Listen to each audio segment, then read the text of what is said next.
Swayam Prabha. Digital India. Educated India.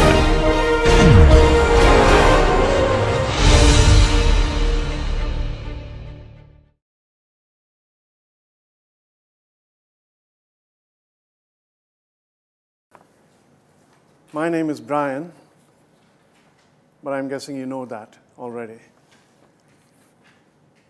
What you don't know is that my paper is actually titled Two Cheers for A1, Everyone's Brew. Two cheers going back to E.M. Foster. A1 referring to people like me, the Anglo-Indian. Everyone's brew, because that's why you are here, and the Anglo-Indian community seems to be in the teapot. I start now. One of the tenets of the Christian faith is that man and woman were made equal.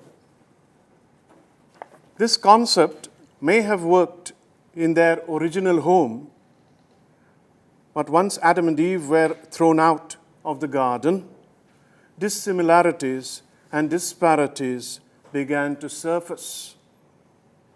Then man, so it is recorded, wrested control and has also retained it by and large. It took more than 20 centuries of stony sleep, I may add, for the world of glitz and glamour to cry out shrilly but concertedly, "Me too." Of course, a satanic man called Harvey was victimized. He was the greatest victimizer of them all, they all agreed. And the scene then pans out to India, surely the rape country of the world, where even pregnant goats are not safe, and to Nirbhaya land, where the casting couch hidden molester seems to be a wolf in Qadar clothing, ready with a seemingly innocent pat on the cheek or even a tongue-in-cheek comment that is allowed to pass.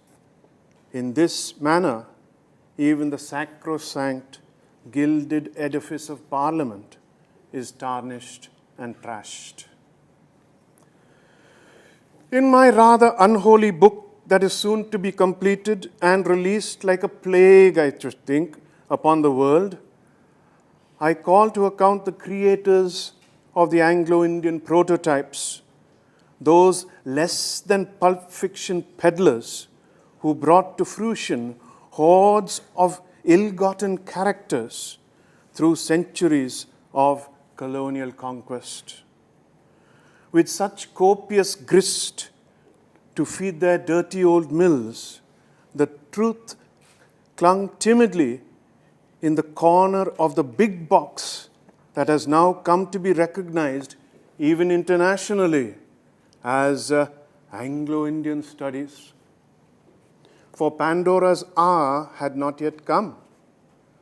Even now the voice of Pandora, aka Ms. Trotter, is a muted me too. But since there is not a single spokesperson for Pandora's partner and spouse, me too, let the message ring out loud and clear. It is time. Brian Trotter, as in the singer guy named after me, aka Brihan, as in the famous whiskey maker from India, aka Briani. You know that is not on your menu today. Brian Trotter is here, not just here, but ready and armed. Friends, fellow Indians, countrymen, lend me your ears. I use the word countrymen deliberately. I have said it scores of times before and have even put it down in black and white. There she is. That an Anglo-Indian is a citizen of India, full stop, with no hyphens, question marks, or exclamation marks. No one who has relinquished the little blue book with gold lettering can claim that right. No other country in the whole wide world accords full rights and privileges to all members of this microscopic minority community. For as an Anglo-Indian per se, every member of the community shares the inalienable rights and wrongs that every other fellow countryman enjoys, on paper at least. No other country has defined in very specific terms who or what is an Anglo-Indian.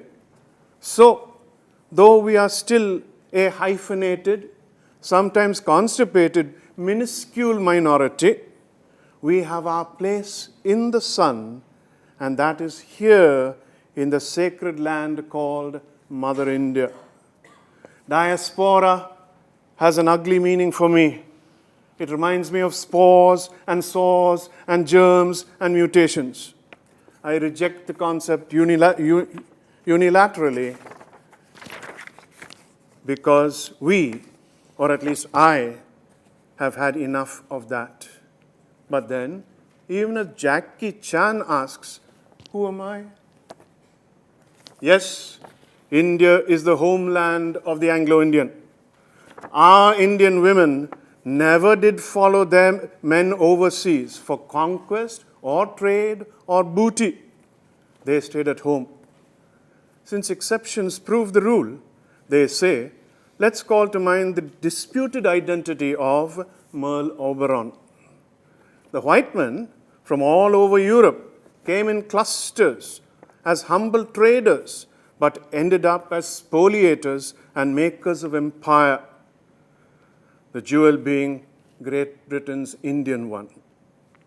Things started out in very clear terms, in black and white, and it must have been the very staid, orthodox, naive, or plain jealous Indian male who could think that the women of his tribe or clan or caste were low enough to mingle or cohabit or whatever with the white man. To think that the worst kind of white man and the worst type of Indian woman deliberately got together to spawn a bastard race goes beyond even imagination. And when Professor M.K. Nayak succinctly sums up the equation, carefully attributing the original thought to another, that necessity was the father of the Anglo-Indian, see M.K. Nayak's Mirror on the Wall, page 54, he doesn't even realize that he is damning all women of India in particular. Who then, or what, is an Anglo-Indian? The Anglo-Indians themselves have had precious little to say, saddled as they were then with a foreign tongue, and not willing to further antagonize the races that spawned them. That haloed trotter, Frank Anthony, too, has little to contribute here. He only lists a great number of renowned Englishmen who actually did have a touch of the proverbial tar brush. Ruskin Bond's Rusty, whom we meet in the room and on the roof, and also in Vagrants in the Valley, is aware that he is of mixed stock, but he is determined to above the crass class distinctions that characterize both white and black zealots. And more true to form, he absorbs and fully accepts the ways of his young Indian friends. Rusty refuses to be a nobody. He will also not be just anybody. He will become somebody, a recognizable, reasonable, balanced human being. Alan Seeley, whose real name could possibly Irwin Trotter, in his Trotternama, does not dwell on the who or the what of the Anglo-Indian identity, because the book, in brackets, a New Testament that rubbishes and trashes all the old stuff. The book is a fictional journey into the heart and soul of the Anglo-Indian, and he emphasizes everywhere the sameness with difference that makes the Anglo-Indian just like every other person who calls India home. Of course, every now and then we are reminded that names are important, as the politician called Biplab rudely and coarsely reminded Diana. But why didn't he go for the jugular and name Sonia? Wasn't he Sonia and yet so far? Was the whole shameful farce simply a twisted casting couch controversy? Let me just leave it at that. Right from 1975, when I became a teacher, up to the present, my college, the new college here in Chennai, could never get my name right. Last year, 13 years after I retired, I was presented with a plaque for contributing heavily, in my time of course, to the staff cricket team. I returned it, for it was actually meant for a Mr. Peepins. Since most of us love eating, my college, of which I am genuinely proud, made me a gastronomic delight. My name became biryani. Oh, liver as a side dish. My name is actually Oliver.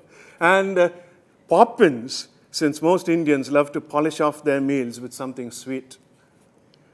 I didn't return my PhD though, for I was afraid the university would confiscate my certificate for not having a more patriotic name. They changed my Dickensian middle name Oliver to a more lilting Olilver. Even I was ashamed thereafter to ask for more. So, what have my fellow Indians to say about people of my kind? Confining myself to fiction only. Plenty lot, I must confess. Not all bad or worse, a mere 99%. Only the great Ashokamitran cares not more than a cowpat. You know what a cowpat is? A.K.A. Rati. Okay? Whether his characters are Anglo-Indian or not. A railway colony for the first 60 years of the 20th century, at least, could not have been accurately described without a sprinkling of Anglo-Indian characters in his. And Ashokamitran is aware of this fact. Though the Anglo-Indian characters in his book, The 18th Parallel, are marginal, he has to include them, warts and all. Ashokamitran does not judge his characters. They rise and fall through their own actions. And like a true artist, he allows the narrative to run its course. But this is not the case with most other Indian writers on the theme.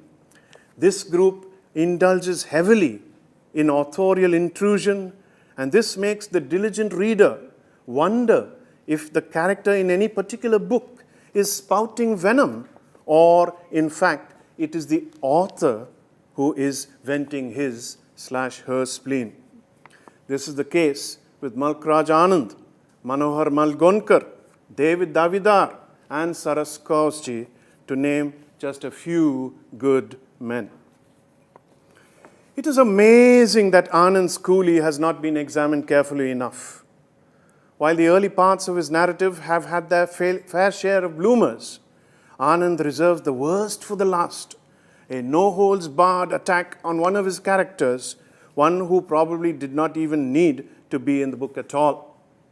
May Mannering is this creature, an Anglo-Indian, resident of Simla, and so Anand avers a bitch who gave herself to all comers. Mrs. Mannering has run through husbands from Germany, Persia, and England, and is now dallying with a certain doctor who happens to be an army major.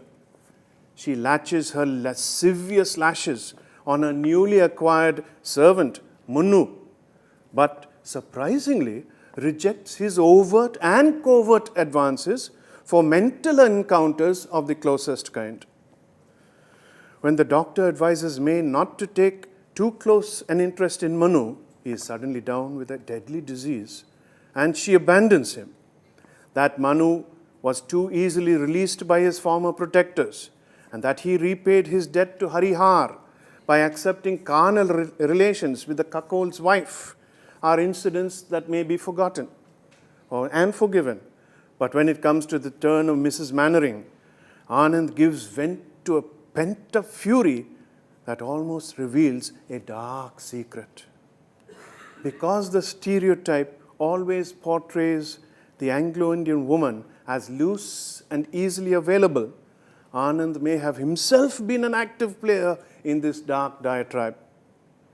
You may quite as well say that this is mere conjecture, but when a writer gives his characters no way to defend themselves or their actions,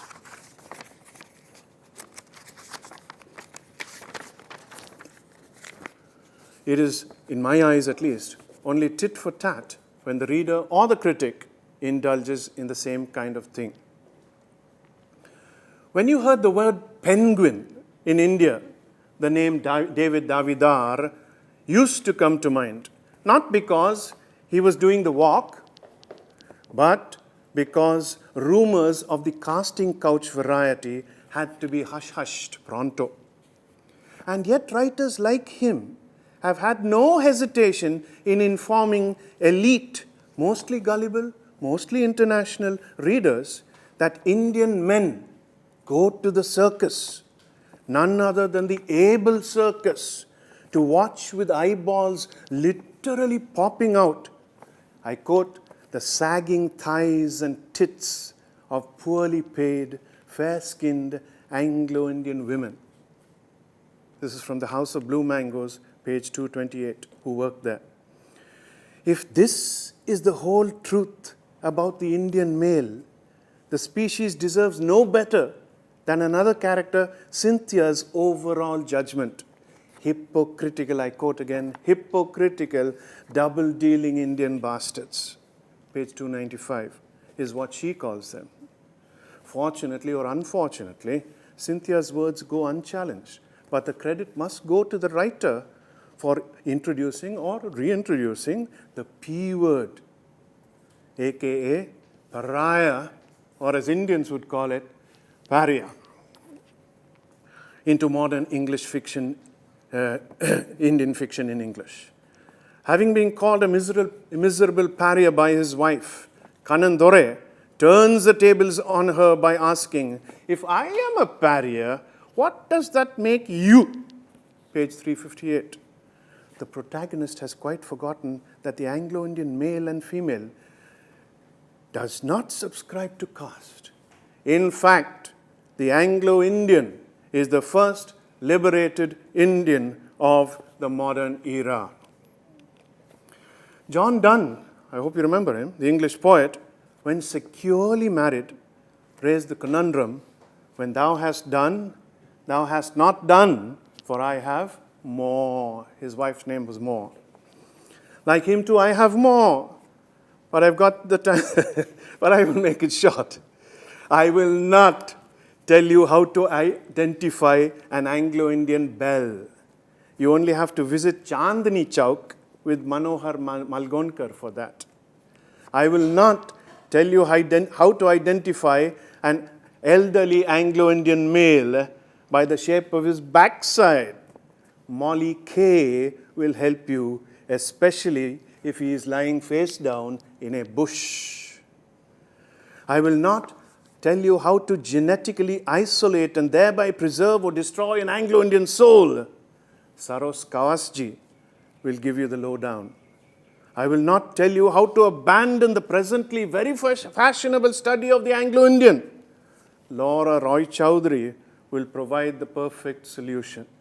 The community should put a stop to their procreation activities so that the bastard race can be wiped from the face of the earth. Unfortunately, she is cohabiting with Bunty Boy, and, Bunty dents her confidence when he says, yes, we all of us have some tash in us. Racial purity is not only not a myth, it is an intentional and effective fallacy. Nothing much has been written about the Anglo-Indian male, poor guy. That selfish, foolish, bumptious, drunken, ill at ease, sleazy, good-for-nothing, Hindi filmy style villain without a cause. Maybe that's the reason why my books don't sell so well. Yeah. In recent times, even my once popular articles are now rejected and discarded. But as I've almost said somewhere, I just want to get along. If you want to make me and my kind specimens, there's enough junk out there. Just a minute, please. To conjure up many more annual gatherings. It was Oscar Wilde who once said that he wanted to live, not just make a living. Echoing his sentiments, I'll kindly leave that latter part to others, researchers mostly, since they must have something to do. Let me remind you all once again, it is time. But in the end, as my favorite, the inimitable Freddie Mercury, croons, nothing really matters. Jai Hind.